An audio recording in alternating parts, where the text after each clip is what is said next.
Are we about to run out of diesel fuel? And what would that mean for America? Next on this WNN Report.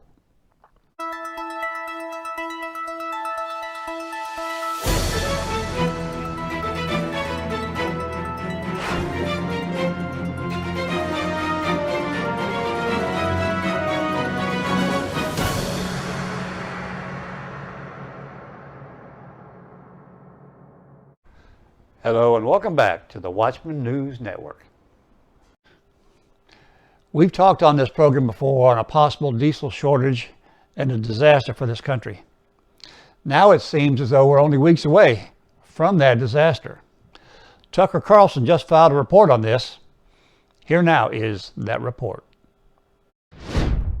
Good evening and welcome to Tucker Carlson. Tonight, there are a lot of faraway places in this world, Namibia, for example, but Europe is not one of them. Europe is where your kids spent junior year abroad. Europe is an easy flight from the east coast of the United States to pretty much anywhere on the continent.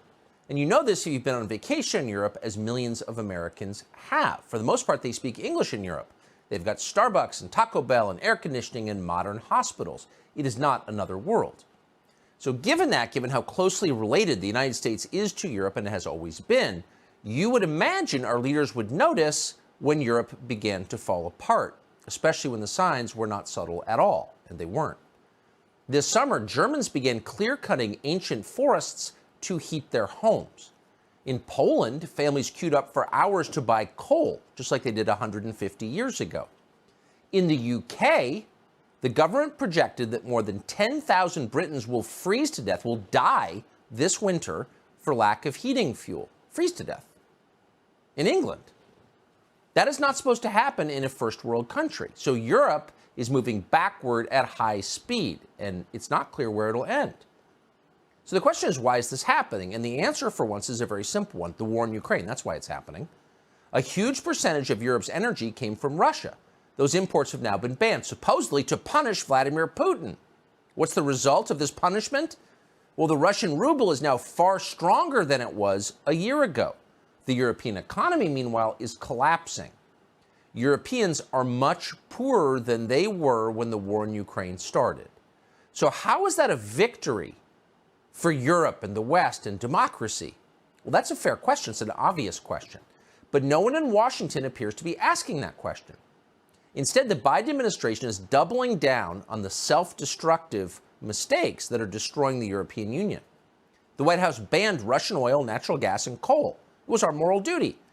And then at the same time, the Biden administration crushed domestic oil production here by canceling oil and gas leases. And then, as if that wasn't enough, the Biden administration sold a piece of our strategic petroleum reserve, maybe this country's most important resource, to China. None of this hurt Putin in any way. All of it impoverishes the United States. So what could possibly be the justification for doing that? We've wondered.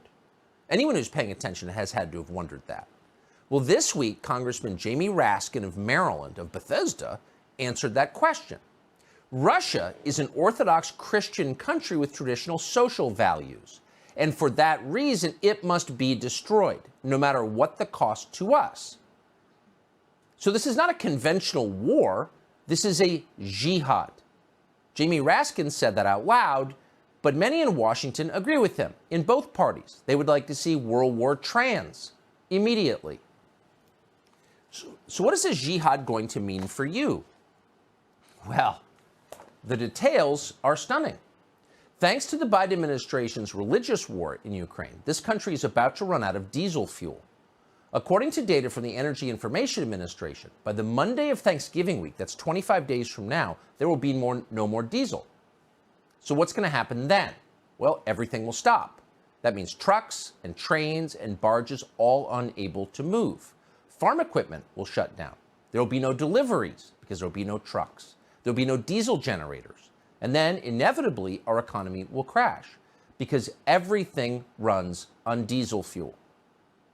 Not on solar panels, not on wind farms, on diesel fuel. Diesel is not a negotiable commodity. You have to have diesel. So what happens when we don't have it?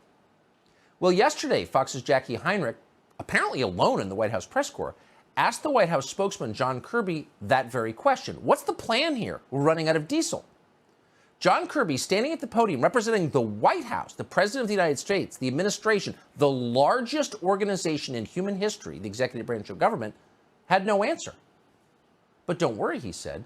We will be exporting plenty of energy to Europe to help fight that progressive crusade in Ukraine. Watch.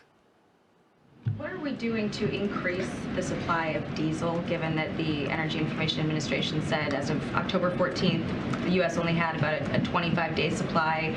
You have the Northeast and New York already rationing home heating oil. What are we doing to prepare for the winter and to ramp up supply of diesel? I'll take the question on the diesel because I just don't have the data on that in front of me. So let me take that and we'll get back to you on that.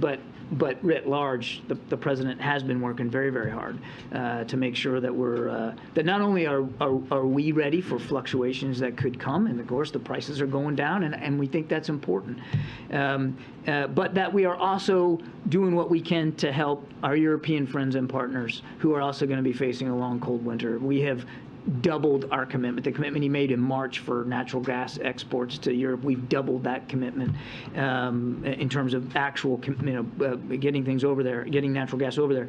And we are working with foreign suppliers of natural gas and oil to see if we can't help our European partners diversify their own storage and supplies.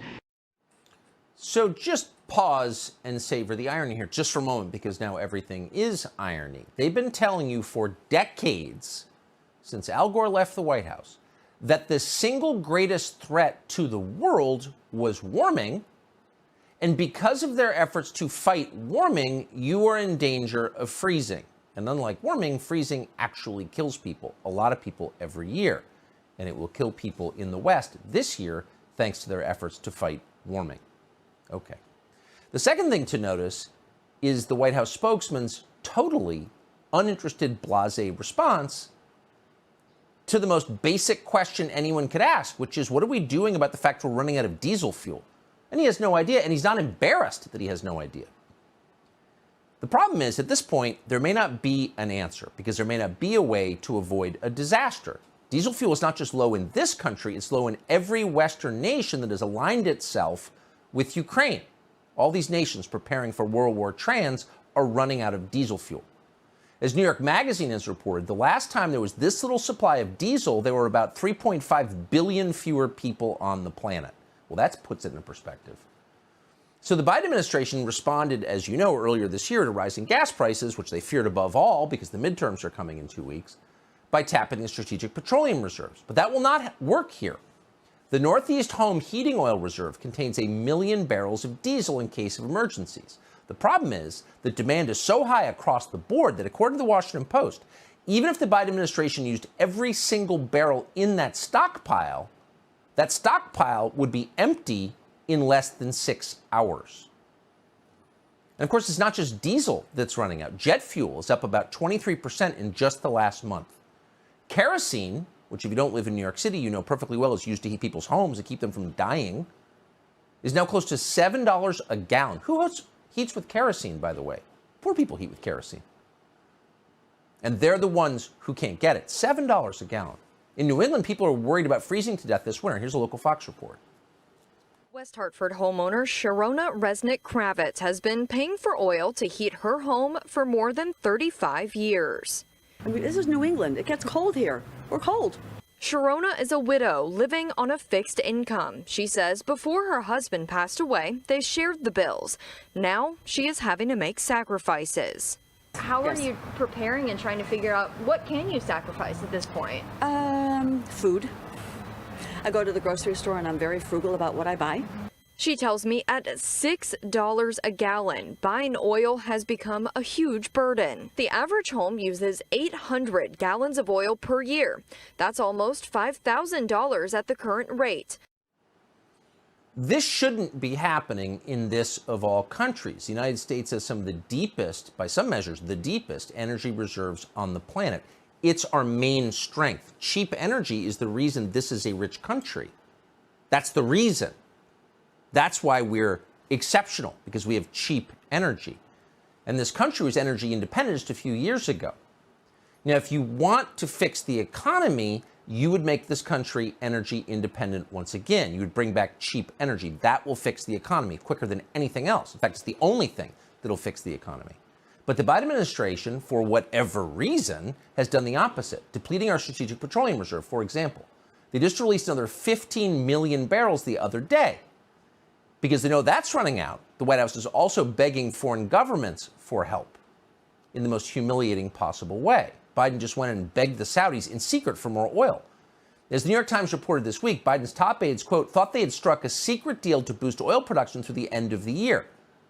But then the Saudi royal family decided not to go along with it. They're not ramping up their oil production, they're doing the opposite. Saudi's oil minister is now telling the West to brace for energy shortages. Watch this.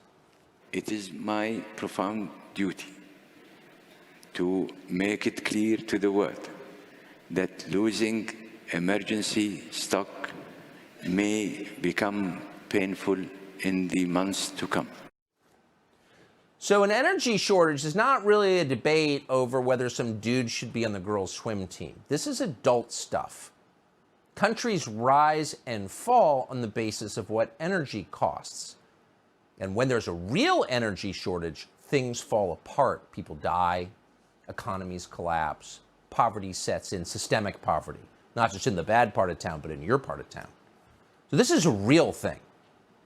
The problem is the people running the government are children. They not only can't admit what they've done wrong, they don't even understand it.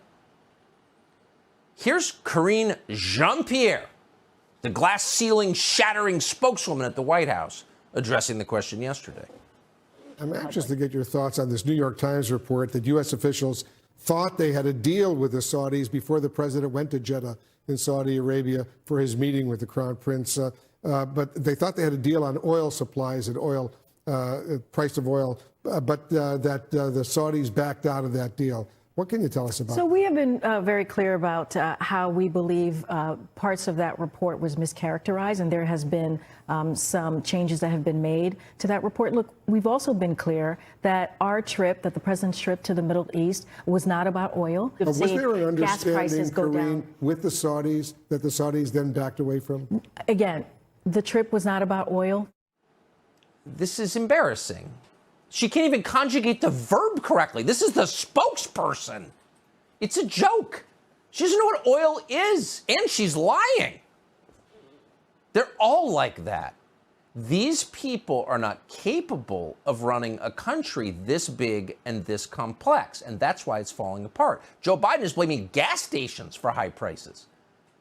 How's Kamala Harris responding to all of this? Well, she's responding to the diesel shortage by telling you diesel's bad. Watch. I have a particular fondness, I must tell you, for electric school buses. I love electric school buses. On a daily basis, 25 million children in our country every day go to school on those diesel-fueled school buses. And hundreds, thousands of school bus drivers are driving those buses, which are then these people, these children, these adults, are inhaling what is toxic air. So the lady who never had children is lecturing you about children. The person who's never had a real job is lecturing you about energy policy. The woman who told you masks would stop COVID is telling you about diesel fumes and their effect on your body. This is a joke. The truth is these people are bumping right smack up against reality. And here's the reality. We have 25 days to avert economic catastrophe.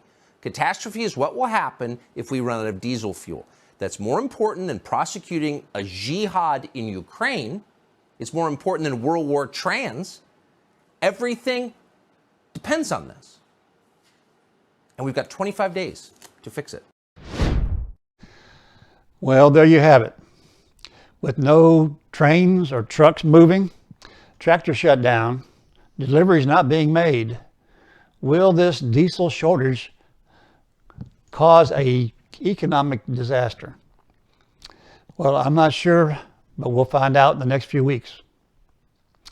I'll let you decide. If you enjoyed this report and want to see more, hit that subscribe button so you never miss an episode. Well, that's all for our WNN Report. Join us again next time on the Watchman News Network.